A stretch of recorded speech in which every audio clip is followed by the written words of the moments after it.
What's up? It's your boy Z to P back with another episode of Three Ps in a Pod, and we back live right after the NBA draft lottery yesterday. And that is my favorite time of the year for you guys who do not know. I love the NBA draft. I love watching the young talent. I love to see where these young players are gonna go. See how their future is gonna turn out, how they're gonna develop, what team they're gonna get. Hopefully, none of these young players go to a shitty ass organization. You know what I'm saying? And it's your boy. Please like, subscribe, follow, do all that. Thanks for the support, the love, and I love all my fans. We go get straight up into it because the Washington Wizards won the NBA draft lottery yesterday. So we're gonna go through the entire lottery and one. We're gonna go through 1 through 16 because Memphis has the 16th pick, and it's three P's pod Memphis. Of course, we gonna talk about the Grizzlies. I'm excited for the future. We have the potential to get two young up and coming stars for this organization, for this franchise, which is well needed. And like I said, we're gonna get into it. Surprisingly, Washington Wizards won the draft, and you already know who they're gonna get into. That boy AJ Dybantsa, small forward from BYU. He played for the Cougars. He's 6'9". He averaged 25 points a game, 6.8 rebounds, and 3.7 assists. 51% from the field, 33% from the three, 77% from the free throw. And he was just, a monster out there. We all watched AJ. We've been following him for the past 2 years, wondering where he gonna go, especially since Coop got drafted to Dallas #1 last year. We had the hopes for Boston in the future. We had the hopes for Boston in the beginning of the season last year, but Boston went on and run, and became a contender. So that faded. Then you had the Jazz, and Jazz were really close to getting this pick. They were just #2, but the Wizards looked up, and it's good for Washington because Washington finally gets a real #1 option. AJ Dybantsa is the first guy since Bill who can actually tilt the defense. His profile, like I said, he's a 6'9" scoring ring. Oh shit, y'all! Technical difficulties. But like I said, he's a 6'9" scoring wing, primary option. Uh, like I said, 25 points a game, 6-7 rebounds, 3-4 assists per game, decent efficiency, 3-point percentage is low and in the low 30s, but he's a high volume shooter. His ceiling, NBA comparison, is like a Jason Tatum, Paul George type. Um, the floor form, like mid range floor form, I say he's a Rudy Gay. If his floor is a Rudy Gay, at minimum, that's what he's gonna bring for this Washington Wizards franchise. He's a 3-level scorer, pull ups, step backs, mid range, strong, at rim finisher. His size, his size plus his handle, he's a legit wing size with guard skills. Can create his own shot late in the shot clock. Offensive gravity, commands doubles, opens up shooters and rollers. He creates a lot of spacing for his team. His defensive consistency tools are there. His tools are there. Motor and focus come and go, but that is expected for such a young guy. It's the draft. He's only 19 years old. He has potential to grow. He has room to grow. You already know how these young guys are. When he finds his heart, love, and thrill for the game, he's most definitely going to lock in. I believe on the defensive end, he potentially could be a two-way stopper, two-way threat, two-way perennial all-star for years to come in the NBA, especially for this Washington franchise, and this is what they need. He can lean into tough shots instead of easy reads, and that's what I wanted to get into. Him having a role player like not role player, pick and roll ball handler like Trey Young to initiate offense for him and give him easier looks is going to be really beneficial for him, especially in his early growth development, these early stages. And Washington is really going to be beneficial having Trey Young, the veteran point guard, to set him up, make easier plays for him, and actually, help him grow. This offensive engine, watch this. This offense is, oh my goodness. This is the offensive engine Washington has been chasing for the past few years, tanking in the draft, tanking in the lottery, and they finally get the number one pick. It pays off in a very, very stacked draft class. You can frame it as Dybantsa becomes the organizing principle of the franchise. He slots in as the number one option day one, with the front office now building around a big scoring ring instead of trying to force a guard centric rebuild. If they stay patient and add defenders and shooting around him, this is the first real path to relevance since the Wall Bill era. And like I said, the Bouncer is a monster. He has the potential to grow and be a defensive monster, and he already has the offensive tools, the offensive bag to start day one being a menace out there for opposing defenders. And it's going to be great to see him in Washington. Like I said, they have Trey Johnson over there. He had a incredible rookie campaign.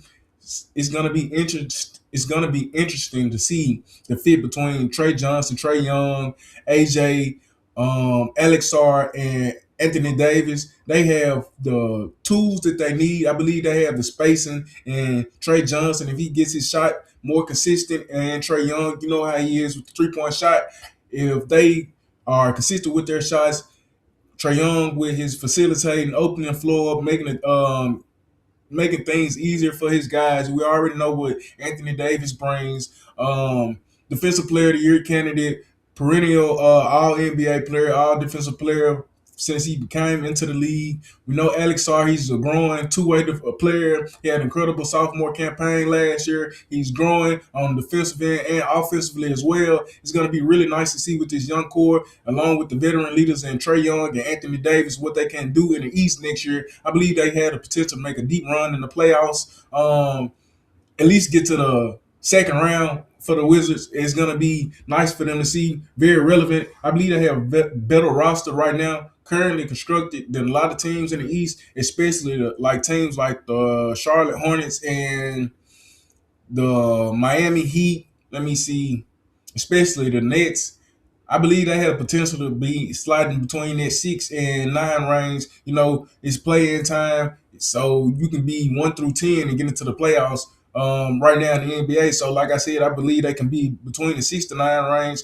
Maybe this is the ceiling for me. I mean, the floor for me, but like they could go higher. But next, we're gonna get into this next young player coming into the draft.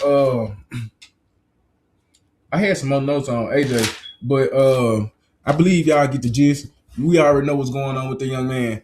Next, we have Darryn Peterson going number 2 overall to the Utah Jazz. He's a 6'6" guard from Kansas. He averaged 20 points a game, 4.4 rebounds, 1.7 assists, 43, 38, 82 splits. And like I said, this is a very stacked, deep draft. Like 1 through 16, all could come in and change the franchise. At minimum, be that, cog in the engine to get everything going for these organizations, or could be the start to a fresh rebuild for many teams. But in the Jazz case, they already have a young core and Keontae George. They just traded for Jaren Jackson last year. They still have Lauren Markkinen over there. They still have Walker Kessler. They drafted what's the guy last year? Why is his name slipping? Ace Bailey last year. And they have a nice, young, tall core. And this makes sense for the Jazz to go after Darryn Peterson after missing AJ Dybantsa at number 1. Utah doubles down on buckets. Darryn Peterson next to Lauren Markkinen and Keontae gives them a 3-headed scoring monster, especially with Jaren Jackson, like I said. And you still have Ace Bailey, who's growing into his role. His NBA comps are like a Devin Booker, Anthony Edwards scoring type with some Mikal Bridges shot profile vibes. Fadeaway World. This from Fadeaway World. Elite shot maker, pulls up off movement threes, tough middies, can shoot over the top of the backcourts. He's a tall guard, big frame, comfortable taking and making tough shots, late game scorer. His weaknesses are his playmaking, not a natural table setter yet, more scorer than organizer so far. He has room to grow. Like I said, he's still young.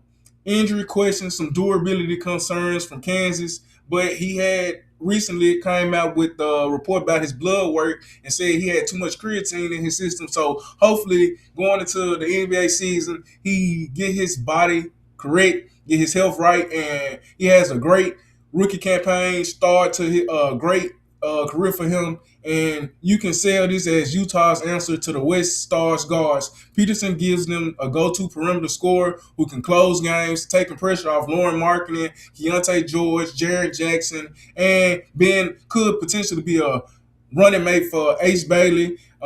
With their spacing and size, he doesn't have to be a pure point guard, just a killer advantage creator.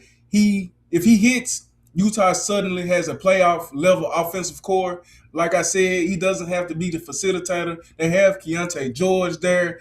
Lord Marketing can do a little, and they still have the guy off the bench. Come on, man. I don't know why his name's slipping. The guard from the Trojans, very great facilitator. What is his name? Not Isaiah Evans, but it's gonna come to me later. I'm like, damn. But you know exactly what I'm talking about. Utah has players. They have different archetypes over there. They have facilitators. They have the guys that they need. So they really don't. He really doesn't have to just yet learn how to be the facilitator and set other guys up. He has very good off-ball movement. He's a very great off-ball scorer. He's just an elite athlete. Darryn Peterson is a dog, and it's going to be great to see him in Utah ball out. Like I said, you can see through the film, he's just an incredible scorer. Like I said, active hands on defense. He has the potential, has the size to be a good two-way player, and it's going to be nice to see how he grows in Utah. Next, I am so excited that Memphis went up in the draft, and we have potential to draft, a franchise changing all generational player again. Like I said, this is a stacked draft. Honestly, this is a very stacked draft. Cameron Boozer going number 3 overall to Memphis. He's a 6'9" power forward from the Duke. He averaged 22 points a game, 10 rebounds, 4 assists, 55, 39, 78 splits. Cam Boozer had a great great season with the Jazz, and it's gonna be interesting. I'm just talking all over the place. Cam Boozer had a great season with the Duke Blue Devils, and it's gonna be interesting to see him with Memphis, especially with the Ja Morant situation going over there. What is he gonna provide for the Grizzlies? He's going to provide stability, especially with us not knowing the future of the franchise, with Jaren Jackson being traded last year, with Ja being up in the air. It's a lot to be desired in Memphis right now. I'm not going to lie. We needed this, and it's just going to be great to see. I almost cried just thinking about this. But the number 3 pick, Cameron Boozer, would change the franchise. If Ja's future is a cloudy, Boozer is the new era in Memphis. He's a dominant freshman, high teens to low 20s score, points per game, double-digit boards, efficient from the 2, capable from the 3. He gives me prime Carlos Boozer vibes with more playmaking. Gives me flashes of DeMontis Sabonis and Al Horford, a blend of both. His strengths, has a very high IQ and feel for the game, reads the floor very well. He's a very good playmaker, honestly. He sets his guys up like a veteran leader, short roll passing, elbow playmaking. He's a versatile scorer, post touches, pick and pop, face-up game, rebounding, ready-made NBA body, cleans the glass very well. His weaknesses are his explosiveness, not an elite vertical athlete, relies more on his craft and skill. Switch on defense might struggle guarding guards with quick speed and space. But with Jaren Jackson traded, like I said at the deadline, it's a front court reset. Boozer walks into Memphis as a day one star next to Zach Edey. He gives them a high IQ hub who can play out of the elbows, feed shooters, and punish switches. If Ja returns fully locked in, you're talking Ja, Boozer, pick and rolls with Edey as the vertical threat, threes completed different looks in one action. If Ja's future stays murky, Boozer is stable enough to be the culture piece and the offensive anchor they rebuild around. And we have a lot to be thankful for in Memphis, especially after trading Jaren Jackson. We have a deep roster. We still have Gigi, who's developing over here. We still have players like Cam Spencer, who's incredible at spacing the floor. We still have Cedric Cowell, who had an incredible rookie campaign. We still have Brandon Wells. We still have Santi Aldama. We still have are they gonna return what is oh my goodness. Anyway, why am I forgetting players' names today? Because I've been watching so many young players. But anyway, it's gonna be interesting to see what Memphis does, especially with this very young core. You have potential to Cedric Coward, Edey, Cam Boozer, trio, and they still had a 16th pick and we're gonna get into that later to draft some more talent. They still have Scottie Pippen Jr. over there. Why? I don't know. I don't want to say Trey Jones because it's not who we have over here. But like I said, this is gonna be great for Memphis. They still have another pick in this draft. Next, we're gonna get into a potential player who Memphis could have drafted. I actually like Caleb Wilson, one of my favorite players in this draft. Very, very good young player. Uh, Very athletic. Chicago finally leans into a lefty and versatile forward. Caleb Wilson is the modern forward they've been missing. He's gonna work well, next to Matas Buzelis.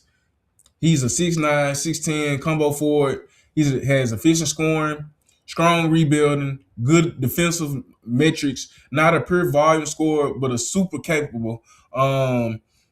Played for the Tar Heels. He averaged 19 points a game, 9 rebounds, 2.7 assists on 57, 25, 71 splits. NBA comps, it's like Aaron Gordon with more on ball juice, ceiling of Kevin Garnett and Jaden McDaniels with more offense. And that's very good because you see what Jaden McDaniels has been doing in this motherfucking playoffs. If he can be anything like that, then Chicago has a very nice piece on their hand to build around.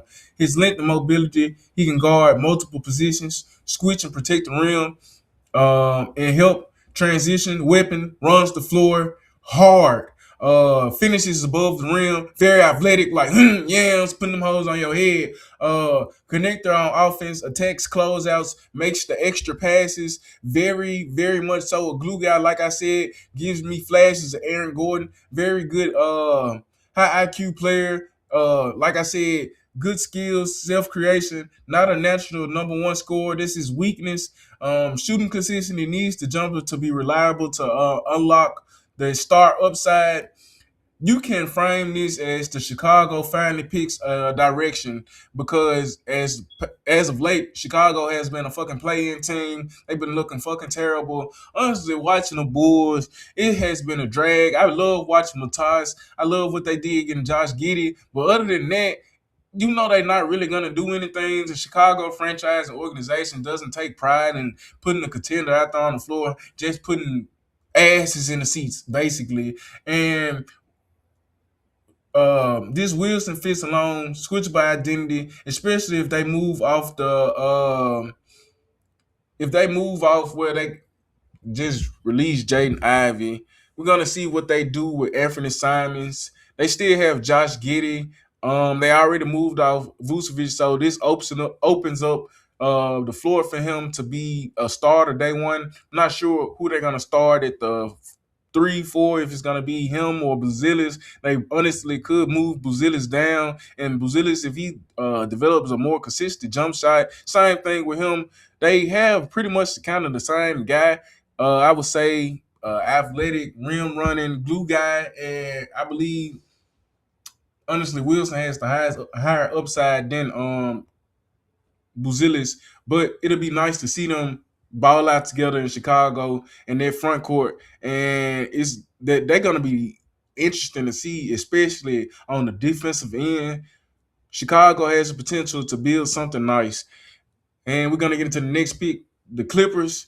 With this pick is from the Indiana Pacers, who traded the pick, potential pick, the first pick in this draft, the first round pick in this draft, and Benedict Mathurin for Ivica Zubac.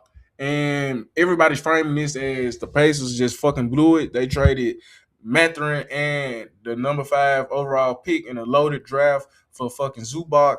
And the Pacers came out and acknowledged that they took a swing at this, and unfortunately they missed. But no risk, no reward, and they didn't get the reward. They risked it, but fortunately for the Clippers, they came out on fucking top in this one. I ain't gonna cap to you. Keaton Wagler, number 5 overall to the Clippers. He's a 6'6" guard for the Illinois Fighting Illini. He averaged 18 points a game, 5 rebounds, 4 assists on 44, 39, 79 splits.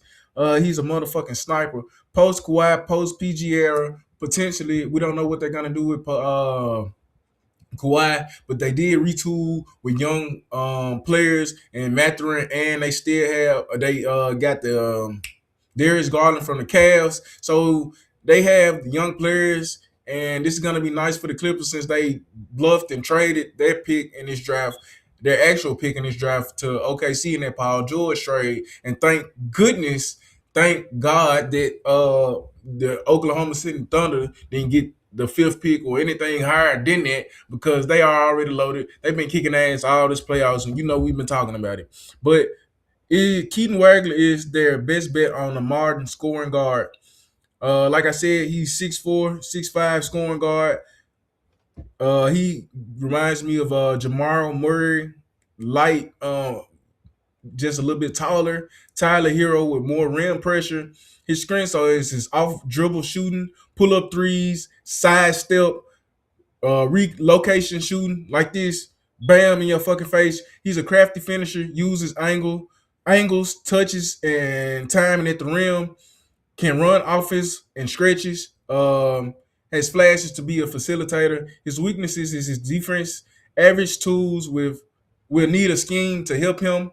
Top end burst, more craft than pure blow by speed. He's more skillful than just fast. This is the bridge guard for the next era. Right next to Darius Garland, he's gonna look very well, especially since Darius Garland is on the shorter end for guards.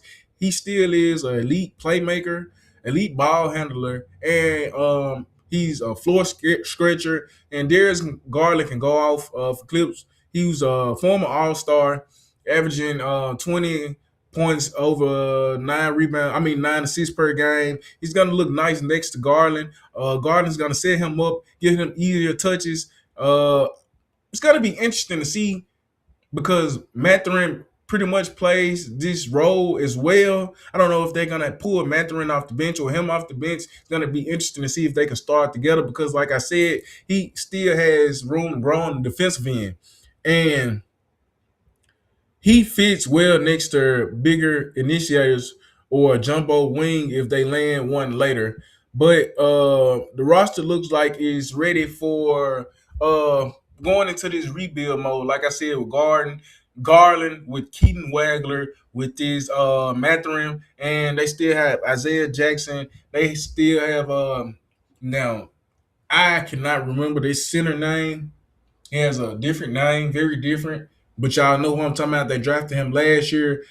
He showed flashes last year. But the Clippers, they still have potential to sign Kawhi. So looking at a starting lineup, depending on if you would bring him off the bench or not. Darius Garland, Keaton Wagler, Kawhi Leonard, Isaiah Jackson, and you have Mathurin off the bench, and John Collins, and starting. And they still have players like D Jones coming off the bench, providing blue pieces and defensive and versatility and switching. Players for him to learn behind, grow behind. They can hire him behind, especially you can hire him next to Kawhi because Kawhi is a defensive player of the year. Still at this ripe old age, still a very much two-way presence out there. And I believe Keaton Wagler would have helped them in this past play-in game they played against who kicked their ass. It don't even matter. They didn't make it. But we got this next guard in the draft going number 6 to the Knicks is one of my favorite players in this draft. He had an incredible season in Arkansas, really balled out in March Madness. Brooklyn finally gets a real point guard, gets a real star. Darius Acuff is the adult in the room to run the offense. He's 6'2", 6'3", frame, strong scoring, good assist numbers, efficient enough despite heavy usage. He averaged 23 points a game, 3 rebounds, 6.4 assists a game for the Razorbacks on 48, 44, 80 splits. His strengths is his pick and roll. He's a pick and roll maestro. He reads the defense very well, reads tags, hits rollers and shooters, creates rim pressure, lives in the paint, draws fouls, competitiveness. He's a dog, plays with an edge, big game mentality, big time shot maker, late game shot taker. He has the edge. He's the dog. He has that swagger that the Nets is gonna need, especially after the KD era. They have really been in, what's the word?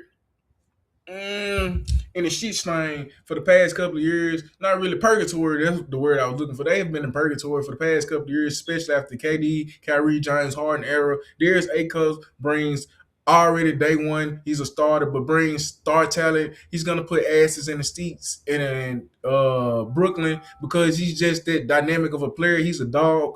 He's a elite player. He's an elite scorer, elite playmaker. And he's very good. In any other draft, he's probably gonna go number one. But in this draft, it's so fucking stacked, and the other players are taller than him. Then the Nets are blessed that he tanks and goes to number 6 to them. You can pitch this as Brooklyn finally has a direction, finally has a franchise, finally has a piece to definitely rebuild around. Acuff gives them a real offensive organizer, something they lacked since the KD Kyrie era imploded. He makes life easier for everybody, every wing, especially guys like Michael Porter Jr. being able to set him up. They have and he gives them a clear identity, spread, pick and roll, drive, and kick basketball. He reminds you of Jalen Brunson with a burst, Tyrese Maxey style rim pressure, and more passing. So this is, like I said, day one, they're getting a high impact guard, especially in the East. It's gonna be nice to see him get the keys to the franchise because I'm not gonna lie, day one they're gonna let Darius Acuff do whatever the fuck he wants over there because they don't have another player caliber player like this other than Michael Porter Jr. They have young talent over there. They have Ben Seraph and other guys, but Danny Wolf, but they still are more developmental role player pieces than this high octane day one franchise cornerstone type player that Darius Acuff is. Next, we have the Kings drafting Kingston Fleming. He's a point guard from Houston. Sacramento double downs on offense. Kingston Fleming is the downhill guard to live next to DeRozan and Levine. If they're still going to be there, we don't know if Westbrook is going to be there. Honestly, I don't know what's going on with this franchise. I don't know their future, and I'm just happy that they didn't get their hands on any top five pick. I'm sorry, Kingston. I know that you are the type player, you the dog that potentially could change this organization around. He had a great year with the Cougars. He's a 6'3" explosive point guard, strong scoring, good efficiency, high free throw rate. He reminds you of De'Aaron Fox, actually. Donovan Mitchell in terms of burst and rim pressure. He has high level explosiveness. First step is very elite. Lives in the paint. On ball creation. Can get his own shot whenever. Defensive upside tools to be the point guard. Attack. He has defensive upside, and he has the tools and potential, the skills to be the point of attack pest, the point of attack defender for the Kings. Unlike De'Aaron Fox, he could potentially be a high caliber two-way player for years to come for this franchise. This is his weaknesses are his shooting sustainability, needs to prove the jumper is real over volumes. His decision making can play too fast at times, kind of fast, exactly like a Westbrook. But he has good decision making for his size and his where he is in his developmental stage. This is a keep the pace, raise the steps. This is a keep the pace, raise the ceiling type move for the Kings. Flemings either becomes Fox again, or a hyper in speed offense, or the succession play in if they ever pivot from Levine and whatever the fuck they got going on with Levine, DeRozan, and not Fox, Westbrook. But he fits the Kings' identity: fast, aggressive, and offensive first. Shout out to Kingston Flemings. He had an incredible year, like I said, with the Cougars. He's a baller. You can tell by the highlights, stats. Very elite ball handler, breaking defenders down. I don't know what they will have over there. I don't know what's up with the Kings' future, so it's kind of hard to say how he's gonna fit. I don't know if they're gonna keep Sabonis. I don't know if Sabonis is gonna fucking play, but we will see. Hopefully, the Kings do him well and start a real franchise rebuild around Kingston Fleming, because honestly, he deserves it. You could potentially keep players like Levine, but with them owing him so much money, I feel like this could stunt his growth. You want to give him a clean slate. You want this organization to have a fresh start. So I say go full in on this rebuild. Don't wait 2-3 years down the line when you know you already not competing in a deep Western Conference. It just makes no sense. It'd be very asinine for you to do. But like I said, we will see. Next, we have the Hawks drafting Mikael Brown Jr. with the number 8 overall pick. He's a 6'5" guard from Louisville. He averaged 18 points a game, 3 rebounds, 4.7 assists, 41, 34, and 84 splits, and he had 1.2 steals per game in college. Atlanta takes another small guard. Not really small guard. Like I said, he's 6'5", but this time it's about pure skill. Mikael Brown Jr. is a hooper. Um, he has strong assist numbers, good shooting, high usage. His NBA comps are shows flashes of Darius Garland, Trae Young, light with more rim finishing, but less deep range insanity. His strength is his handle and his craft. One of the most skilled guards in his class. His playmaking, he sees every read, manipulates defenders. Like I said, look how he gets by that guy. Pull up shooting, comfortable from deep off the dribble. Uh, his weaknesses is his durability. Concerns about how his frame will hold up, but he is 6'5". He just has to put on a little bit more weight. He has to frame like his height and wingspan to be a problem on the defensive end. Is going to be interesting to see how he develops on the end in his NBA career. They have players like Nikhil Alexander Walker already playing the guard. We're going to see with CJ McCollum. They have Jalen Johnson, Jonathan Kaminga, Okongwu. We're going to see what they do with Ricochet. But you can frame this as insurance and leverage and this new era for the Atlanta Hawks being guard, combo guard, not combo guard. He is a combo guard, but he's more of a facilitator. I believe it's gonna be nice to see him with this Hawks franchise being the starting point guard day one. For me, honestly, their lineup of Mikael Brown Jr., Nikhil Alexander Walker, potentially Jonathan Kaminga, Jalen Johnson, and Okongwu. It's a lot of size, a lot of squishability, a lot of versatility in that lineup, a lot of rim pressure, a lot of attacking, and he provides the facilitator that sets these guys up. Then you potentially still have CJ McCollum over there coming off the bench, being a veteran leader, providing this scoring off the bench. The Hawks have potential to have a very good season next year. Could repeat,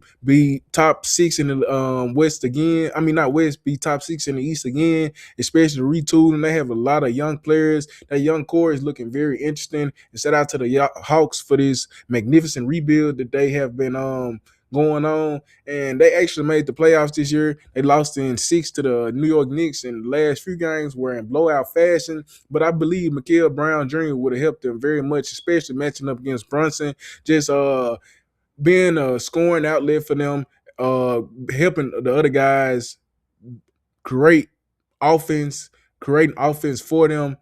And I believe this is going to be a good pick for the Hawks.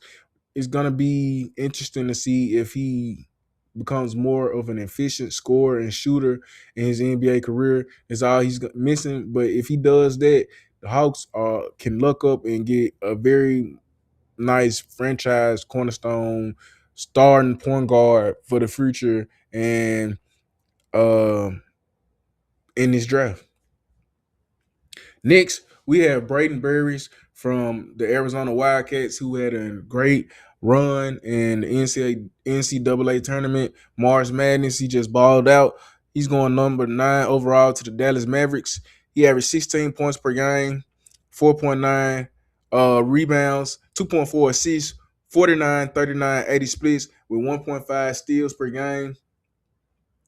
Dallas finally gets Luka gets a Luka type, not Luka type. Dallas, after the Cooper drafting Cooper last year, they finally get just instantly another running mate next to him. Braden Berries is the kind of guard they've been begging for. He is a 6'5", 6'4" scoring guard, efficient scorer, good 3-point shooting, solid defense. He's going to be a nice running mate next to Cooper Flag in this era that Dallas has, looked into. Desmond Bain is who he reminds me of, with more on-ball juice. Josh Hart with a better jumper. His strengths is off-ball scoring, cuts, relocates, hits open threes. His physicality, he has a strong frame, can defend 1 through 3, low maintenance, doesn't need the ball to impact winning. Very good off the ball movement. His weaknesses is his ceiling question might be more high-end role player than a star. Self-creation can create some, but not a primary shot creator. But he is going to be a nice running mate next to Cooper because it gives me, honestly, he can be your Klay Thompson, especially if he locks in on the defensive end, just being that off-ball scorer, moving around the ball, the cuts. His off-ball movement is very elite, and just he's a very elite shooter already. If that carries on into the next level in the NBA, he's going to have a very nice career for him, especially with the Mavericks.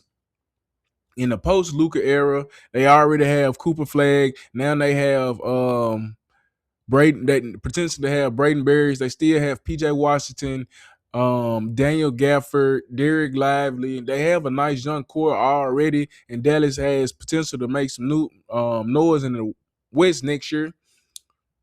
Most definitely make the play in next year. Honestly, that's my ceiling floor, whatever you want to call it, for them next year. This is a perfect fit next to Cooper Flag. He's the type of guard wing Dallas has been cycling through short-term deals. This time they get one on a rookie contract with upside. Next, we have the Bucks with the number 10 pick, drafting Nate Ament from Tennessee. He's a 6'10" forward. He averaged 16 points a game, 6 rebounds, 2.3 assists on 39, 33, 79 splits with 1 steal per game. Solid scoring, good rebounding, flashes of shooting and playmaking. Franz Wagner Light is who he reminds me of. Kyle Kuzma with more defense. Positional versatility, can play 3 or 4, maybe small ball 5. Offensive flexibility, attacks closeouts, makes reads, hit open threes. Size on defense, can guard multiple positions. Kind of reminds me of slick Colin Murray Boyles, the rookie for the Toronto Raptors. His consistency is his weakness. Has had some bumps in big lineups. Uh, Needs one standout offensive skill to pop. He doesn't. He can do a lot of everything, but doesn't do one thing very well. If that makes sense, you can set this as a future proofing Giannis. A-Man gives them another big wing who can defend in space, and which is exactly what you want as Giannis ages and the roster gets more expensive. We don't know what the Bucks' future is, honestly, with Giannis. We heard they are taking offers for Giannis. He could be gone this offseason. So this could be a nice piece to add to whatever pieces they get for Giannis back in this rebuilding Bucks era. They have KPJ, Miles Turner, the standout last year. Why am I forgetting these guys' names? But yeah, they have potential to do something in Milwaukee with this number 10 pick. It's just good for them to have some young players to potentially develop, especially with Giannis probably finna be out the motherfucking door. Just being honest. With the number 11 pick, we have the Warriors drafting Kareem Lopez. Uh, He's a 6'9" forward from the New Zealand Beakers. He has 11.9 points a game, 6 rebounds, 2 assists on 50, 32, 71 splits.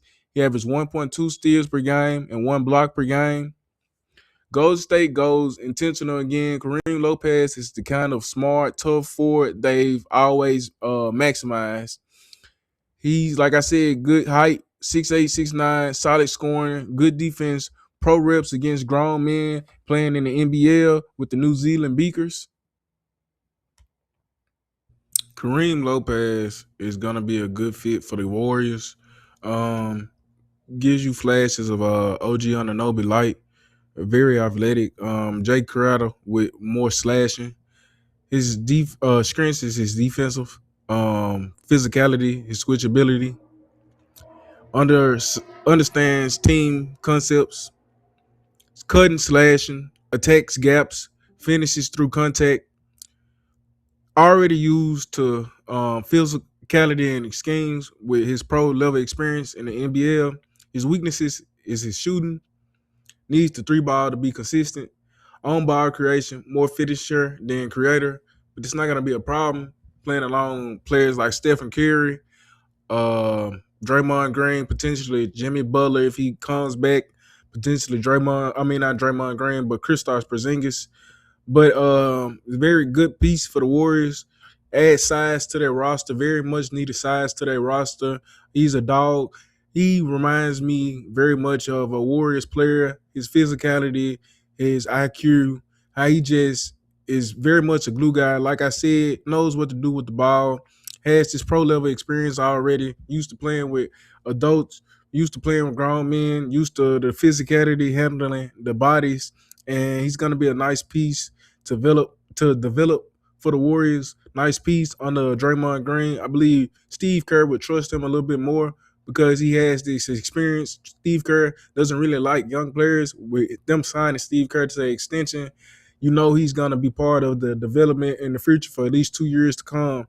This is keep the window cracked open type move for the Warriors. Lopez fits perfectly next to their shooters and movers, cuts off Steph's gravity, defends the wings, and doesn't need the touches. Classic Warriors role player mode, no cap. Very good piece for the Warriors. I believe this is going to be a very good pickup for them. Watching these highlights, you can tell he's just like I said, very physical player. Kind of reminds you of the things that Andrew Wiggins did for them in his run for them.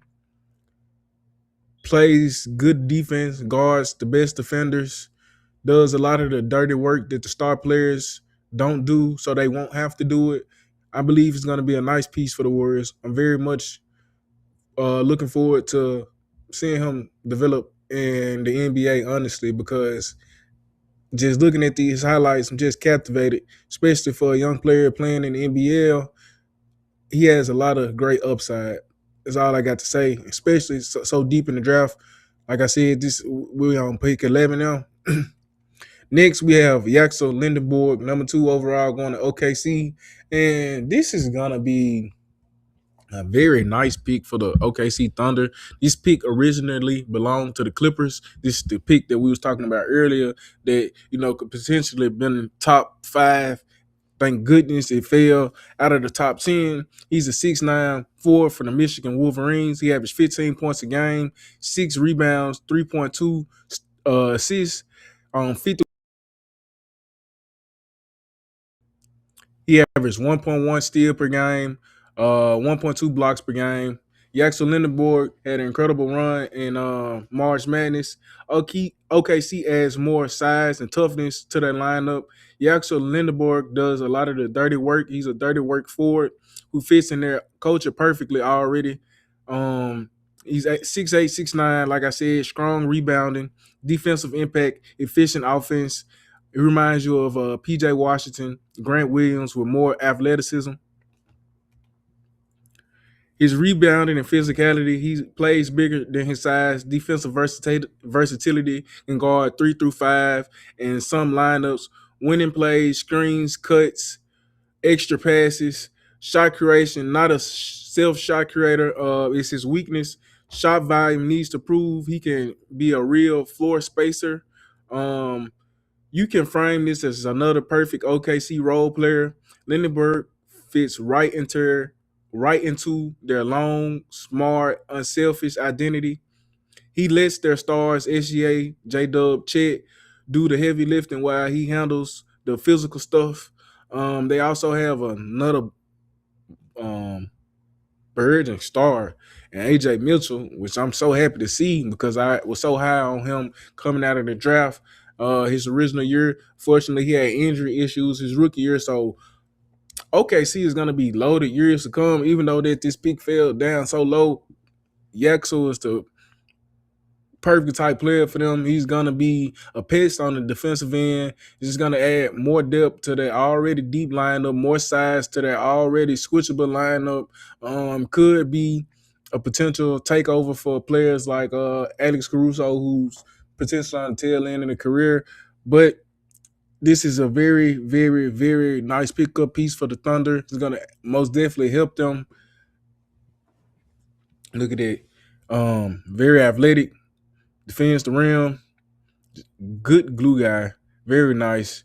It's gonna be nice. It's gonna be hard for the rest of the league, honestly, especially having him coming out there, being another dog on the defensive end, being so hard for other offensive players to get around. It's gonna be a nice pickup piece for the OKC Thunder.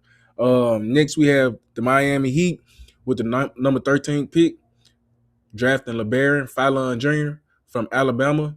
He's a 6'4" guard. He averaged 22 points a game, 3.5 rebounds, 5 assists on 50% shooting, 39% from the 3, gonna round up to 40, and 79% from, well, basically 80% from the free throw, and he averaged 1.2 steals per game. LeBaron Fallon is one of my favorite players in this draft. He's a baller, he's a hooper, he's a good shot creator, good shot taker, clutch shot maker, clutch shot taker. He can set up his teammates. Miami finds another dog in the backcourt. LeBaron Fallon Jr. is straight heat culture. I'm not gonna lie. He's a 6'3" scoring guard, strong scoring, good shooting, competitive defender. Shows flashes of Terry Rozier or more disciplined Jordan Poole. His strengths are his shot creation, can get his own bucket at all 3 levels. His toughness, plays with an ego, plays with the edge, competes defensively, big momentum, confidence, not afraid of the stage. Like I said, late game shot maker and taker. His weaknesses is his decision making can be streaky and forces shots sometimes. His size, he's not huge for a 2, not a pure 1. Kind of light, but he still has nice frame. He's a 6'4" guard. Like I said, nice handle for his size. He's going to be nice in that Miami backcourt, potentially with Tyler Hero. He can score on all 3 levels, as you can see. He gets downhill very well. He has a nice ball handle. Cash. Like I said, to set up his teammates as well. It's going to be interesting to see him continue to develop on the next level. Pat Riley, if he know like I know Pat Riley know what the fuck he doing. Eric Spoelstra know what the fuck he doing. So this is gonna be one of those players that they get in this draft, and he's gonna be a motherfucking dog, just like Jaime Jaquez, just like Kelly Ware, just like many other the Miami Heat players that I have drafted as a recent memory. But he's gonna be a nice fit next to Tyler Hero. If they do keep him, he's gonna be nice next to Bam Adebayo on the defensive end, especially because he's just a dog. He's gonna fit that Miami mold very well. Eric Spoelstra is gonna love this guy. He could potentially be a franchise cornerstone for them, maybe to even move on for Tyler Hero. They might be more confident in keeping him, and we're just gonna see how things develop. But like I said, nice handle, smooth jumper, can do pretty much anything that you want. We're just gonna see him if he get more, if he gets bigger and be more confident, less streaky. He had good efficiency this year, but his first year he was kind of up and down in college. This is his sophomore season. Like I said, he's snatching motherfuckers. A very good player. LeBaron Fallon is gonna have a very good NBA career. I'm looking forward to seeing it. One of my favorite guards to watch this past season in college. No cap. I put my friends on to him. Like I said, look at this shit right here. Like, come on now. Just want to watch these highlights real quick because I just been giving y'all facts. He saucing niggas up right here with the three. Bam. Like, come on, man. They just live shit right there. Look at him. It was smooth. You hear me? Elite handle. Like I said, Miami just looked up and they got the one. And then number 13 pick, y'all already know this was Kobe pick. So many other great players was picked at number 13. Look at this motherfucking step back, y'all. LeBaron Fallon is a sleeper. I'm not going to lie. He was my sleeper in the previous draft video. If any of my fans who remember that, y'all know I was very high on him. Next, we have Cameron Carr, number 14 overall. He was another one of my sleepers. A guard, another sophomore, 6'5" guard from Baylor. He averaged 19 points a game, 6 rebounds, 3 assists on 49, 37, 80 splits with 1.3 blocks per game. 1.3 blocks per game. Yes, sir. Ladies and gentlemen, you heard me very correctly. He's going to the Charlotte Hornets. Charlotte adds length and shooting on the wing. Cameron Carr is the kind of athlete you bet on in the teens. High roll, his height roll. He's 6'6" wing. Good 3-point shooting, flashes of scoring. Plus, he's an athlete, very, very athletic. Cam Johnson with more athleticism is what he reminds me of. Malik Beasley with more size. His strengths is his length and athleticism.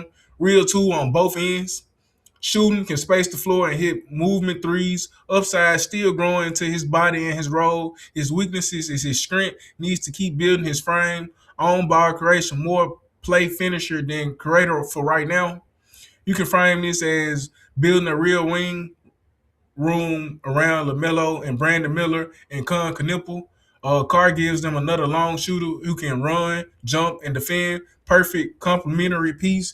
Assuming that he's probably going to come off the bench. Like I said, that starting lineup with LaMelo, Brandon, Con, not PJ anymore, Bridges, and their center. I can't think of his name right now.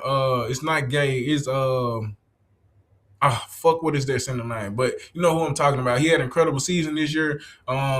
With players like Saloon coming off the bench, being a very great switchable player, especially on the defensive end, growing into his role and build. Cameron Carr is pretty much going to be a nice 6-man piece for them. Well, they still have Kobe White over there. They're going to be fucking loaded, and I'm not going to cap. I changed my earlier statement about who I said had a better roster than the Charlotte Hornets, because they do not. I believe Charlotte Hornets is looking very deep. They're filling out their roster, getting kind of OKC-esque right now. I'm not going to cap, because like I said, just thinking about that lineup, the player that Cameron Carr is, you can see by these lineups, he's like, look at that fucking athleticism. He doesn't, he's like I said, more play finisher than creator, but you with LaMelo Ball, so he gonna set your ass up all night, and you already have players like Nipple and Miller who's gonna add space into the floor, so you just gonna have room to get downhill all night, use your athleticism, use your playmaking skills to get downhill, embarrass defenders, come off the ball. It's gonna be so much that he can do for this team because you still can play with the bench unit. You have Kobe White. Y'all can play well together off each other. It's gonna be very nice to see for this young Charlotte Hornets team. Looking like, look at that shit. I'm looking forward to seeing what Charles Lee is going to do with this pick. And hopefully they go ahead and get Cameron Carr because it's going to look fucking outstanding for them. I'm not going to cap. Like I said, 1.3 blocks per game. It's fucking insane. It's a guard. Like I said, he giving them hoes. Next on the list, we have another sleeper. The rest of these folks are my sleepers. This is my mock draft. You know what I'm saying? This is what I think these teams should do if they are smart. We have this freshman slender slash forward from the Washington Huskies. Chicago doubled down on size after especially going with Caleb Wilson with their earlier pick. Heinz Steinbeck is that big who makes their front court actually fucking scary. Not gonna lie. He's a legit big, strong frame, 6'11", high volume rebounder, efficient scoring, flashes of a straight shooter. Gives you Jonas Valanciunas vibes, Nurkic with a bit more mobility. His strength is his rebounding, vacuum on the fucking glass. He just sucks up all the rebounds, gets everywhere. You can see he's a little athletic. That white man can jump a little bit. Touch, he has soft hands around the rim. He's a good finisher, potential pick and pop kind of player too as well. Screening and physicality, says real good screens, real hard screens, plays with force, plays with intent. Like I said, he gets downhill, foot speed, can struggle in space, guarding, but shit, he's a very good rim protector. As you can see, switch kings might be limited to drop coverage. This is an identity building piece right here with Caleb Wilson at the 4, Steinbeck at the 5, potentially Bazilis at the 3. Chicago suddenly has a big physical lineup, especially with Josh Giddey at the 1. You just deciding on what you're gonna do with that 2. That can rebound and punish smaller lineups, especially in the East. It's a clear shift away from the small ball guard heavy look that they were looking at last year. That's why I said they should go with this pick because Steinbeck is young. He showed flashes of shooting. You can see his defensive presence. Like I said, just stole the fucking ball. Me saying that. Very high active, high energy player. Be very nice for Chicago to get this piece, especially after trading Vucevic, post Vucevic era, post DeRozan, Levine, all that bullshit era. This will be a nice young piece to build around with Buzelis, with Giddey, with Wilson. This is gonna be nice. This is really gonna put fans in seats. And I'm gonna watch some Chicago games. I hope Kenny beats him. I really hope you see this, especially this clip right here. I hope you really like Steinbeck. If you haven't heard him, look into him. I think he'll be a really good piece for you and Chicago Bulls. I think you'll be proud of him. Remember how people slept on Walker Kessler and he became this fucking hidden gem for the Jazz? Next, and the final piece in this my mock draft, the 16 pick Christian Anderson from Texas. He's a 6'3" guard. Memphis takes a swing on a skilled guard. Christian Anderson is the kind of creator who can juice bench units or eventually start. He has good scoring, strong shooting. He's a very, very solid playmaker, as you can see. Reminds you of Ty Jones with more scoring aggression. Monte Morris with more pull-up shooting. Pick and roll, craft score, playmaker, makes the right reads, keeps the ball moving, shooting, reliable from the 3, can hit off the dribble, poised, plays under control, low turnover style player, very much capable and controlling, being the floor general for offense. Like I said, especially for the bench unit, but potentially for the starting unit. You don't know what they're gonna do with Ja. He's the type of player is gonna be nice setting up, eating for them lobs with Cameron Boozer or having that secondary playmaker out there on the court between the two of them is gonna be very nice to see how they play off each other.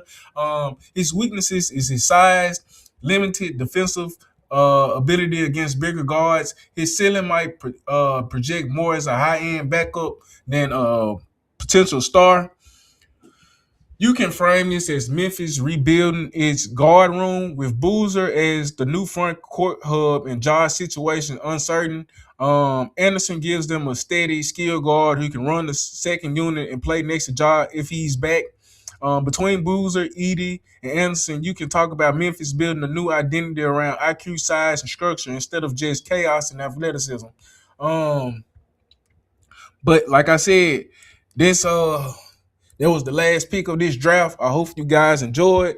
Been out here for finna be exactly an hour. If you haven't looked into these guys, I hope that you do because this draft is loaded. I only got the number 16, but it's so much talent left in this draft. We have so many good players. I didn't even mention Isaiah Evans, Amari Bailey, Corey Pete. I didn't get to mention Chris Sinak. Like I said, there's probably just five guys off the top, and they all, are very good players, had very incredible college runs, very good seasons. It was just incredible to watch this past NCAA season for the men. They just hooped, they balled out, very incredible March Madness. I'm so fucking much.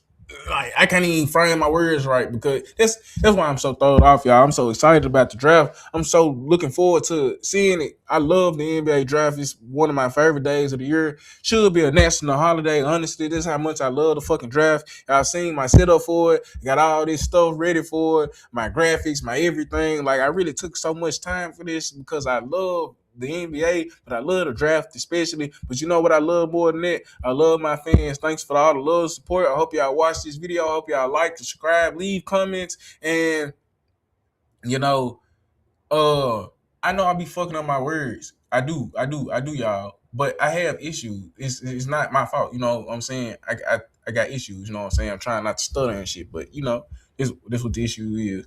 Got to slow down my words. But I'm getting better at it. But you know, fuck with your boy.